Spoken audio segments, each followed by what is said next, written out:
ವೀಕ್ಷಕರೇ, RJ32 ಕನ್ನಡ ಟಿವಿಯ Kalaburagi top ನ್ಯೂಸ್ಗೆ ಸ್ವಾಗತ. ನಾನು ರಾಘವೇಂದ್ರ.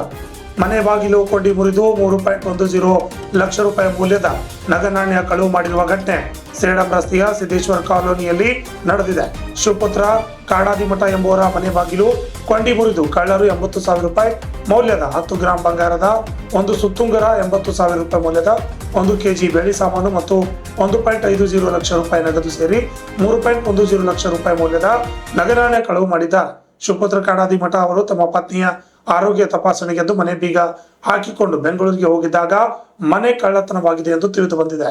ಕಲಬುರಗಿ ನಗರದ ಮೊಹಮ್ಮದ್ ರಫಿ ಚೌಕ್ ಹತ್ತಿರವಿರುವ ಪೀರ್ ಬಂಗಾಲಿ ಗ್ರೌಂಡ್ ಹತ್ತಿರ ಗಾಂಜಾ ಮಾರಾಟ ಮಾಡಲಾಗುತ್ತಿದೆ ಎಂಬ ಮಾಹಿತಿ ಮೇಲೆ ಸಬ್ ಅರ್ಬನ್ ಪೊಲೀಸ್ ಠಾಣೆ PSI ಶಶಿಕಲಾ ಸಿಬ್ಬಂದಿಗಳಾದ ಚಂದ್ರಕಾಂತ್, ಗುಂಡೇರಾಯ್, ಶಶಿಕಾಂತ್ ಅವರು ದಾಳಿ ನಡೆಸಿ ಮುಸ್ಲಿಂ ಸಂಘದ ಅಬ್ದುಲ್ ರಜಾಕ್ ಎಂಬಾತನನ್ನು ಬಂಧಿಸಿ 13,000 ರೂಪಾಯಿ ಮೌಲ್ಯದ 130 ಗ್ರಾಂ ಗಾಂಜಾ ಜಪ್ತಿ ಮಾಡಿದ್ದಾರೆ. ಸಬ್ ಅರ್ಬನ್ ಪೊಲೀಸ್ ಠಾಣೆಯಲ್ಲಿ ಪ್ರಕರಣ ದಾಖಲಾಗಿದೆ.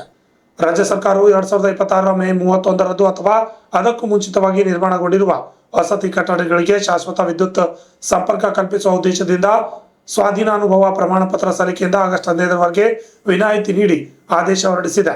ಈ ಅವಕಾಶ ಸದುಪಯೋಗನ ಗ್ರಾಹಕರು ಪಡೆದುಕೊಳ್ಳಬೇಕೆಂತ ಜೆಸ್ಕಾಂ ಪ್ರಕಟಣೆಯಲ್ಲಿ ತಿಳಿಸಿದೆ. ಜೆಸ್ಕಾಂ ವ್ಯಾಪ್ತಿಯ ಕಲಬುರಗಿ, ಬಳ್ಳಾರಿ, ರಾಯಚೂರು, ಯಾದಗಿರಿ, ಬೀದರ್, ಕೊಪ್ಪಳ ಹಾಗೂ ವಿಜಯನಗರ ಜಿಲ್ಲೆಗಳ ಮಹಾನಗರ ಪಾಲಿಕೆ 2026 ಮೇ 31 ಒಳಗೆ ನಿರ್ಮಾಣ ಪೂರ್ಣಗೊಂಡಿದ್ದಲ್ಲಿ ಸ್ವಾಧೀನಾನುಭವ ಪ್ರಮಾಣ ಪತ್ರ ಸಲ್ಲಿಕೆಯಿಂದ 1 ಬಾರಿ ವಿನಾಯಿತಿ ನೀಡಲಾಗಿದೆ. ಕಲಬುರಗಿ ಕೇಂದ್ರ ಕಾರಾಗೃಹದಿಂದ 3 ಕೈದಿಗಳು ತಪ್ಪಿಸಿಕೊಂಡ ಪ್ರಕರಣಕ್ಕೆ ಸಂಬಂಧಿಸಿದಂತೆ ನಿರ್ಲಕ್ಷ್ಯ ಮತ್ತು ಕರ್ತವ್ಯ ಲೋಪಕ್ಕಾಗಿ ಸಂಬಂಧಿಸಿದ ಜೈಲಾಧಿಕಾರಿ ಮತ್ತು ಸಿಬ್ಬಂದಿಯನ್ನ ಅಮಾನತುಗೊಳಿಸಲಾಗಿದೆ ಹಾಗೂ ತಪ್ಪಿಸಿಕೊಂಡ ಕೈದಿಗಳ ಸೆರೆಗಾಗಿ ಪರಿಣಾಮಕಾರಿ ಕ್ರಮಗಳನ್ನು ಅನುಸರಿಸಲು ಪೊಲೀಸ್ ಅಧಿಕಾರಿಗಳಿಗೆ ನಿರ್ದೇಶನ ನೀಡಲಾಗಿತ್ತು.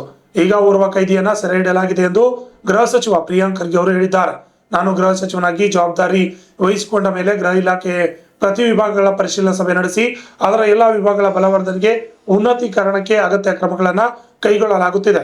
ಮುಂದಿನ ದಿನಗಳಲ್ಲಿ ರಾಜ್ಯ ಪ್ರತಿಯೊಂದು ಕಾರಾಗೃಹಗಳ ಸ್ಥಿತಿಗತಿಗಳ ಪರಿಶೀಲನೆ ಮತ್ತು ಬಂದಿಖಾನೆಗಳ ಸಿಬ್ಬಂದಿ ಕಾರ್ಯಕ್ಷಮತೆ ಪರಿಶೀಲನೆ ನಡೆಸಲಿದ್ದೇವೆ ಅಂತ ತಿಳಿಸಿದ್ದಾರೆ.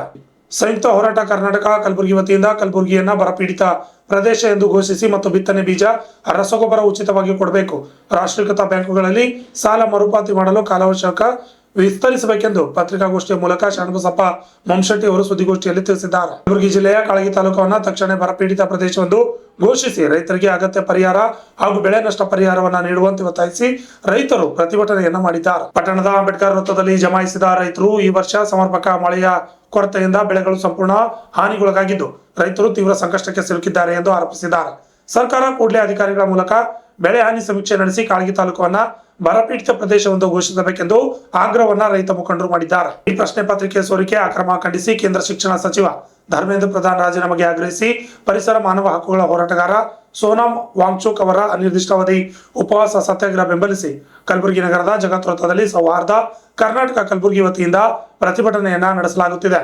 ಕಲಬುರಗಿಯ ಪತ್ರಕರ್ತರ ಭವನದಲ್ಲಿ ನಡೆದ ಪತ್ರಿಕಾಗೋಷ್ಠಿಯಲ್ಲಿ ಶಾಸಕ ಮತ್ತಿಮೂಡ್ ಅವರು ಸುದ್ದಿಗೋಷ್ಠಿ ನಡೆಸಿ ರಾಜ್ಯ ಹಾಗೂ ಜಿಲ್ಲೆಯಲ್ಲಿ ಹದಗೆಟ್ಟಿರುವ ಕಾನೂನು ಸುವ್ಯವಸ್ಥೆ, ಗೃಹ ಸಚಿವರ ಜಾಣ ಮೌನ, ಅವರ ಕಾರ್ಯವೈಖರಿ ಕುರಿತು ಆಕ್ರೋಶವನ್ನು ಹೊರಹಾಕಿದ್ದಾರೆ.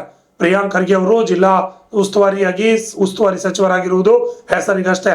ಸಚಿವರಿಗೆ ಜಿಲ್ಲೆಯಲ್ಲಿ ಏನಾಗುತ್ತಿದೆ ಎಂಬುದರ ಬಗ್ಗೆ ಮಾಹಿತಿಯೇ ಇಲ್ಲ. ಮುಖ್ಯಮಂತ್ರಿಗಳು ಬಂದಾಗ ಮಾತ್ರ ಜಿಲ್ಲೆಗೆ ಭೇಟಿ ನೀಡುವ ಸಚಿವರು ಬೇಡದ ವಿಷಯಗಳ ಕುರಿತು ಹೆಚ್ಚಾಗಿ ತಲೆ ಕೆಡಿಸಿಕೊಳ್ಳುತ್ತಿರುವ ಬಗ್ಗೆ ಬೇಸರ ವ್ಯಕ್ತಪಡಿಸಿದ್ದಾರೆ. ಇತ್ತೀಚೆಗೆ ಕಲುಷಿತ ಆಹಾರ ಮತ್ತು ನೀರು ಸೇವಿಸಿ ವಿದ್ಯಾರ್ಥಿಗಳು ಅಸ್ವಸ್ಥಗೊಂಡಿದ್ದ ಕಲಬುರಗಿಯ ಚಿತ್ತಾಪುರ ತಾಲೂಕಿನ ದಂಡುತಿ ಸರ್ಕಾರಿ ಅಲ್ಪಸಂಖ್ಯಾತರ ಮೊರಾರ್ಜಿ ದೇಸಾಯಿ ವಸತಿ ಶಾಲೆಗೆ ಶಾಸಕರಾದ ಬಸವರಾಜ್ ಮತ್ತಿಮೂಡ್ ಮತ್ತು ಅನೇಕ ಮುಖಂಡರು ಭೇಟಿಯನ್ನ ನೀಡಿದ್ರು. ಈ ವೇಳೆ ವಿದ್ಯಾರ್ಥಿಗಳ ಆರೋಗ್ಯ ವಿಚಾರಿಸಿ ಶಾಲೆಯಲ್ಲಿನ ಕುಂದುಕೊರತೆಗಳು, ಸ್ವಚ್ಛತೆ ಹಾಗೂ ಕುಡಿಯುವ ನೀರಿನ ಸಮಸ್ಯೆಗಳ ಕುರಿತು ವಿದ್ಯಾರ್ಥಿಗಳು ಮತ್ತು ಸಿಬ್ಬಂದಿಯೊಂದಿಗೆ ಚರ್ಚಿಸಿ ಮಾಹಿತಿ ಪಡೆದಿದ್ದಾರೆ. ವಿದ್ಯಾರ್ಥಿಗಳ ಆರೋಗ್ಯದ ಹಿತದೃಷ್ಟಿಯಿಂದ ಕೂಡಲೇ ಸೂಕ್ತ ಸ್ವಚ್ಛತಾ ಕ್ರಮಗಳನ್ನು ಕೈಗೊಳ್ಳುವಂತೆ ಮತ್ತು ಶುದ್ಧ ಕುಡಿಯುವ ನೀರು ಪೂರೈಸುವಂತೆ ಸಂಬಂಧಪಟ್ಟ ಅಧಿಕಾರಿಗಳಿಗೆ ಸೂಚನೆಯನ್ನ ನೀಡಿದ್ದಾರೆ. ಇದಾಗಿತ್ತು ಇವತ್ತಿನ RJ32 ಕನ್ನಡ ಟಿವಿಯ ಕಲಬುರಗಿಯ ಟಾಪ್ ನ್ಯೂಸ್. ನೈಜ ನಿಖರ ಸುದ್ದಿಗಾಗಿ ನೋಡ್ತಾ ಇರಿ RJ32 ಕನ್ನಡ ಟಿವಿ. ನಮಸ್ಕಾರ.